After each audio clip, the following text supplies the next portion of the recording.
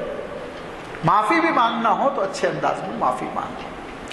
یہ وہ وراثت ہے جس کے سلسلے میں جیسے کہ میں نے عرض کیا کہ بہت سی غلطیاں ہوتی ہیں. ان غلطیوں میں مثلا وفات پانے والی خاتون ہیں اور وہ انگوٹھی پہن رکھی ہیں یا کان کی بوندیں ہیں وغیرہ وغیرہ، کوئی سونے ہونے کی قیمتی چیز زیور جسم ہی پر تھا، کڑے ہیں، تو وہ سمجھتے ہیں غسال کو دے دینا چاہیے. وہ صدقہ جائز ہی نہیں ہے، نہیں دیں گے آپ اس کو پہلے اکٹھا کریں گے، اس کے بعد آپ پورا کا پورا مال صدقہ کر دیجئے، یہ آپ کو اختیار ہے.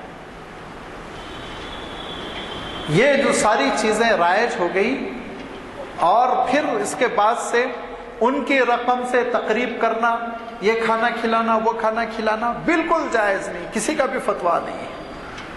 وہ رقم پہلے تقسیم ہوگی، وراثت میں جس کے حصے میں آئے گی وہ جو چاہے کرے، وہ فضول خرچی کر لے، وہ برباد کر دے، وہ اس کی اپنی جواب دہی ہے، لیکن وراثت کی تقسیم سے پہلے یہ مال خرچ نہیں ہونا چاہیے. لہذا یہ وہ بے احتیاطیاں ہوتی ہیں جو عام طور پر معاشرے میں دیکھنے میں آتی، اور لوگ اس سلسلے میں سستی کرتے ہیں.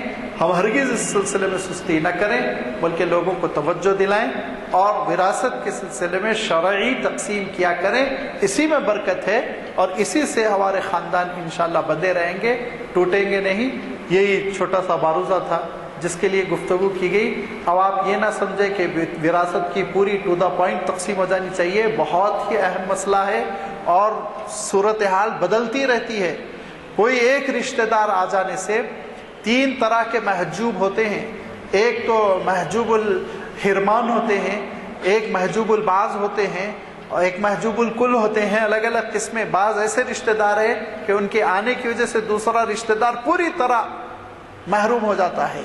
ایک کچھ رشتہ داریاں ایسی ہیں ان کے بیچ میں آ جانے کی وجہ سے جزوی طور پر، کچھ ایسے ہیں جو محروم کر ہی نہیں پاتے. لہذا یہ ساری چیزوں کو دیکھتے ہوئے مفتی کو فتویٰ دینا پڑتا ہے کون کون موجود ہے اور ان کی موجودگی میں کتنا کس کو کیا ملے گا. اور پھر اس میں یہ ہے کہ اختلاف الدین اور اختلاف الدیار، یعنی اگر دین دونوں کا الگ الگ ہے، ایک مرتد ہو چکا ہے تو اس کو وراثت نہیں ملے گی. ہاں ایک مسئلہ اور رہ گیا تھا، ابھی میں بتا دیتا ہوں. مرتد اگر کوئی ہو گیا تو اس کو وراثت نہیں ملے گی، اور مرتد مر گیا تو اس کی وراثت تقسیم نہیں ہوگی. کوئی مرتد مر گیا اس کے پیسے بیت المال میں جمع کر دیے جائیں گے، اس کی وراثت تقسیم نہیں ہوگی. تو اختلاف دین کی وجہ سے وارث نہیں ہوتا. اختلاف الدیار کے معنی ایک دارالاسلام میں ہے، ایک دارالکفر میں ہے، دونوں الگ الگ نیشنل ہے، تو لازمی بات ہے یہاں سے اٹھا کے پیسے دارالکفر میں تھوڑی بھیجے جائیں گے. تو اب آج کل تو خیر ویسے دارالکفر کا مسئلہ نہیں ہے، تو لازمی بات ہے اختلاف الدار کی تو شکلیں بہت کم ہوتی ہیں. لیکن ایک اہم بات یہ ہے، یاد رکھیے، جس کے سلسلے میں بہت غلطی ہوتی ہے اور ایڈوکیٹ صاحب زیادہ اچھی توجہ دلائیں گے، کہ اخبارات میں آپ دیکھتے ہوں گے کہ میں نے اپنے لڑکے کی مستقل ضدی اور اس کی بغاوت دیکھ کر اس کو عاق کر دیا، میرے مرنے کے بعد اس کو 1 پیسہ نہیں ملے گا، آپ 100 بار نوٹس ایشو کریے اس کو ملے گا. پیدا کیوں کیا؟ وہ آپ کی اولاد ہے. آپ عاق کرنے سے کچھ بھی نہیں ہوتا. اتنی اس میں حکمت ہے، اتنی اس میں حکمت ہے. عملی طور پر جب معاشرے اور سوسائٹی میں گھس کے دیکھا میں، تو عام طور پر عاق کس کو کرتے ہیں معلوم آپ کو؟ پہلی بیوی کے بچوں کو کرتے ہیں.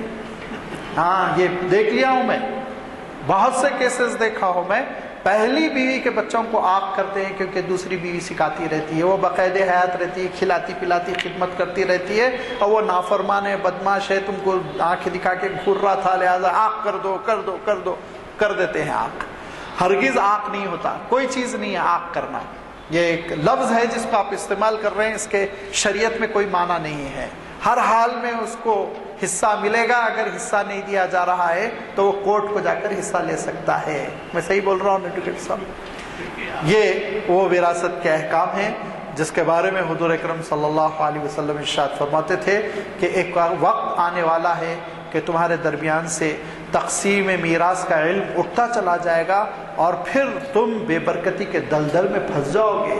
لہذا یہ وہی زمانہ ہے کہ ہم بہت ہی ناواقف ہیں، واقفیت اختیار کریں، اور آپ سورہ نساء کی آیت نمبر 10 سے لے کے 14 تک کی تفسیریں پڑھیں، اور پھر آخری آیت کلالہ کی جو ہے بالکل لاسٹ آیت، اس کی آپ تفسیر پڑھیں۔ انشاءاللہ ایک حد تک کانسیپٹ کلیئر ہوگا، لیکن تقسیم کے وقت فتویٰ ضرور لیں۔ آپ تحریر لکھ کر جو اس کے ماہر ہوتے ہیں ان سے ریٹرن فتویٰ لے کر آپ تقسیم کریں، انشاءاللہ اللہ تعالیٰ برکت دے گا۔ وآخر دعوانا ان الحمدللہ۔ مرتد کے معنی ہوتے ہیں اسلام سے نکل جانا، اسلام کو چھوڑ دینا، قرآن پاک کا انکار کر دینا، حضور اکرم صلی اللہ علیہ وسلم کی رسالت کا انکار کر دینا، نعوذ باللہ شرک کر لینا وغیرہ وغیرہ۔ یتیم کے لیے چچا ذمہ دار ہے، بولے تایا؟ اچھا، چچا تایا ایک ہی چیز، تایا صحیح معنوں میں تایا، بعد میں چچا۔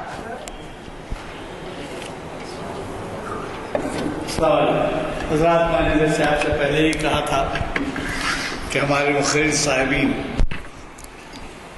پہلے تو حالات حاضرہ کے پس منظر میں عنوان دیتے ہیں اور پھر دوسرے مکمل تیاری کے ساتھ آتے ہیں۔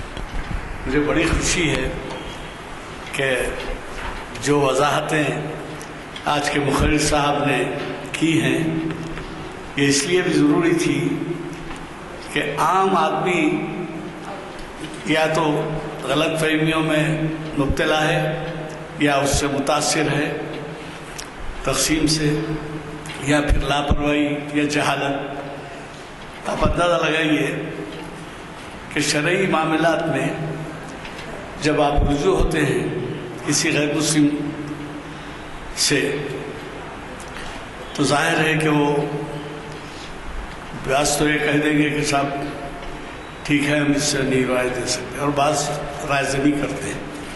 چنانچہ دو فریقوں میں سے ایک فریق کے ایسے بھی وکالت کرنے والے ہوتے ہیں جو شرع سے واقف نہیں، بیک گراؤنڈ سے واقف نہیں، اور میری ابتدائی زمانے کی وکالت میں بعض مشورہ بھی کیا کرتے تھے کہ بھائی میرے پاس ایسا کیس آیا ہے، اس میں کیا کرنا ہے، مشورہ دینا۔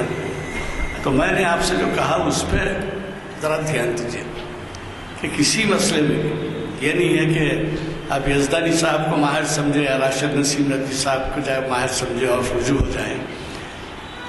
آپ عالم ہیں، آپ کے پاس رجوع ہونا پھر بھی ایک صحیح بات ہے، لیکن میں اگر میرے پاس کوئی ایسا کیس آیا، مشورہ دیا، تو متاثر ہونے والی پارٹی جو ہے وہ جا کے کسی سے مشورہ لے گی۔ اب آپ اختلاف آ گیا، اب وہ کہتے ہیں ایسا کیسا، آپ کو یہ حق ملا، چاہے چلیے عدالت میں مقدمہ بازی شروع ہو۔ اسی لیے میں فتووں کا ذکر کیا۔ فتاوے جو ہے یہ اہمیت کے ہیں، چنانچہ عدالت میں بھی مانے جاتے ہیں۔ آپ یہ بھی کر سکتے ہیں کہ صاحب ہم نے فتویٰ حاصل کیا ہے، اگر آپ پر دعویٰ ہو جائے اور کوئی یہ سمجھتا ہے کہ اس کے حق سے محروم کیا گیا ہے، تو عدالت سے جب وہ رجوع ہوگا تو اس وقت آپ کے پاس یہ ہتھیار ہوگا کہ فتویٰ یہ ہے۔ لہذا میں آپ سے گزارش کروں گا کہ اس کو بہت لائٹلی نہ لیں اور یہ نہ سمجھیں جیسے عام طور پہ ہوتا ہے کہ غلط فہمیوں کی بنا پہ۔ ایک موٹی مثال دیتا ہوں، ماں باپ لڑکی کی شادی کرتے ہیں اور پرائے گھر کی ہو جاتی ہے۔ اب جب گزر جاتے ہیں اور ورثے کی تقسیم کا مسئلہ آتا ہے، ٹھیک ہے ہمارے ماں باپ نے تمہاری شادی پہ اتنا صرف کیا تھا نا، اتنا خرچ کیا تھا نا، یہ نہیں ہے، وہ خرچ کیے تھے الگ بات ہے۔ سانس اکھڑی، یوں سمجھیے پورا ورثہ 1 روپیہ ہے اور 2 بیٹے ہیں، ایک بیٹا انگلینڈ میں رہتا ہے، ایک بیٹا یہاں رہتا ہے۔ یہ سانس اکھڑتے کے ساتھ ہی وہ ٹکڑا، وہ روپیہ کے 2 ٹکڑے ہو گئے۔ ایک ٹکڑے کی ملکیت چاہے آپ بلدیہ میں کرائے ہیں نہیں کرائے ہیں، کرایہ دار کا کرایہ نامہ نہیں کرے ہیں، لیکن ایک کی ملکیت ہو گئی انگلینڈ میں رہنے والی کی، دوسرے آدمی کی ملکیت ہو گئی آپ کے۔ اب آپ کیا کہیں گے کہ تم تو بہت کما رہے نا، انگلینڈ میں ہیں، تمہارے کو اس سے کیا ضرورت ہے، میں پورے پہ قبضہ کرتا ہوں، جائز نہیں۔ تو یہ میرا کہنا۔ اب اسی طریقے سے میں ایک مثال دیا 2 ٹکڑوں کی، جب بیٹیاں ہیں بیٹے ہیں ان کے لحاظ سے وہ ٹکڑا ہو جائے گا۔ یہ سانس اکھڑی، وہ جائیداد منتقل ہو گئی، آپ کے کسی زحمت کرنے کی ضرورت نہیں ہے کہ یہ کر کے کہ یہ تو تقسیم کے وقت دیکھا جائے گا، جب تک میں اس سے استفادہ کروں گا آپ یہ نہیں کر سکتے۔ اگر آپ مثال کے طور پر ایک بلڈنگ ہے جس کا کرایہ 1000 روپے آتا ہے، ایک شخص باہر ہے اور 500 روپے 2 بھائیوں میں تقسیم ہونے ہیں، یہ بھائی یہ نہیں کہہ سکتا کہ تم تو انگلینڈ میں ہیں یا تم آئے وقت تقسیم کریں گے جب تک تو میں یہ کرایہ کھاؤں گا، ایسا نہیں ہے۔ جس تاریخ سے یہ کرایہ 1000 روپے کا بڑھ گیا، 500 اس کا ہو گیا، 500 آپ کے پاس امانت ہے وہ، تو لہٰذا میں یہ کہتا ہوں کہ بات تو بہت کچھ ہے، اگر مزید کوئی سوالات کرنا چاہیں تو ان کے لیے موقع ہے، ورنہ میں گزارش کرتا ہوں کہ چہارشنبے کے دن بہت ہی اہم خطاب ہے۔ آپ اس سے پہلے بھی سن چکے ہیں جناب ایاز شیخ صاحب کو، یہ بہت ہی اسلامک اسٹڈیز کے اسکالر ہیں اور آپ نے ان سے استفادہ بھی کیا ہے کئی مرتبہ، اور وہ جو ہے اقبال شناسی کی چہارشنبے کی محفل کو بعنوان اقبال اور اسوہ ابراہیمی کے عنوان سے مخاطب کر رہے ہیں۔ اب آپ بقرعید قریب ہے اور ایسا عنوان انہوں نے دیا ہے جس سے آپ پوری طریقے سے استفادہ کر سکتے ہیں۔ یہ نہیں ہے کہ آپ کے سمجھیے کہ آپ کو معلومات نہیں ہے، ایسا نہیں ہے، بلکہ آپ کی معلومات میں اضافہ ہو سکتا ہے، آپ سوال جواب کر سکتے ہیں۔ یعنی رمضان کی عید کے موقع پر ہم کچھ فتوی آپ سماعت فرمائیں، رمضان کے موقع پر ہم کیا کیے، رمضان کے آغاز سے قبل 2-3 مفتی صاحبان کو بلا کے الگ الگ ٹیبل ڈال کے بٹھا دیا۔ اب نتیجہ یہ ہوا کہ اس میں آ کے ان سے مشورہ کرنے والوں میں ایسے متمول حضرات بھی کہ آپ تعجب کریں گے، لکھپتی کروڑ پتی ویسے بھی آ کے مشورہ نہیں۔ ایسا محسوس ہو رہا تھا کہ وہ جب تک غفلت میں ہیں اور کچھ غلط زکوٰۃ کے حسابات کر رہے ہیں۔ اب وہ بالکل علیحدگی میں مشورے کا موقع فراہم کرتے تھے اور اس میں انہوں نے بہت ہی اہم بات ایک جو بتائی تھی، وہ یہ ہے جو میں دہرانا اس واسطے چاہوں گا کہ پھر آپ پہ بھی واضح ہو جائے۔ فرض کیجئے آپ زکوٰۃ آپ کے کسی سرمایہ پہ لازم ہو گئی یا کسی ملکیت پہ لازم ہو گئی، جیسے مثال کے طور پہ آپ کاروبار کر رہے ہیں اور آپ کے پاس جو بھی منافع ہے آپ سمجھتے ہیں کہ 1 سال یا آپ کا سرمایہ ہے اس کے اوپر جو بھی زکوٰۃ واجب ہوتی ہے دینا ہے، لیکن وہ 1 سال مکمل ہو رہا ہے محرم میں، تو آپ کیا کرتے ہیں، سفر، ربیع الاول، ربیع الثانی، جمادی الاول، جمادی ثانی، رجب، شعبان، رمضان کا انتظار فرماتے ہیں۔ کیوں فرماتے ہیں؟ رمضان میں آپ کو زیادہ ثواب ہوتا ہے۔ مفتی صاحبان نے کہا کہ یہ عمل غلط ہے۔ جب آپ اس پر زکوٰۃ واجبی ہو گئی، لازم ہو گئی، تو آپ کو اس کے روکے رکھنے کا حق نہیں ہے، کیونکہ وہ غریب کا ہے، غریب کا حق ہے۔ آپ اپنی ثواب کی خاطر اس کو روک کے رکھیں گے، ایسا یہ عام غلطی ہے۔ رمضان میں زکوٰۃ نکالی، اگر رمضان میں زکوٰۃ نکالی، اگر رمضان میں اگر اس کی شرط کی تکمیل ہوتی ہے 1 سال کی مدت کی، تو اس وقت آپ نکال سکتے ہیں، لیکن پہلے سے نکال کے میرے فائدے کے لیے میں رکھوں زکوٰۃ اور یہ کہوں کہ رمضان میں مجھے فائدہ ہوتا ہے، تو یہ غلط ہے۔ تو اسی طرح سے میں کہہ رہا ہوں بعض مسائل ہوتے ہیں جو اس سے ابراہیمی کے تعلق سے رکھتے ہیں، بقرعید کے تعلق سے ہوتے ہیں، آپ سوالات جوابات کر سکتے ہیں، اس میں ضرور شرکت فرمائیے۔ ایسے موقع پر جبکہ ایسی عید آ رہی ہے جس کا آپ کو سب کو بہت پاس ہے، تو اس کے لیے آپ شرکت فرمائیں چہارشنبے کی محفل میں، دعا فرمائیں۔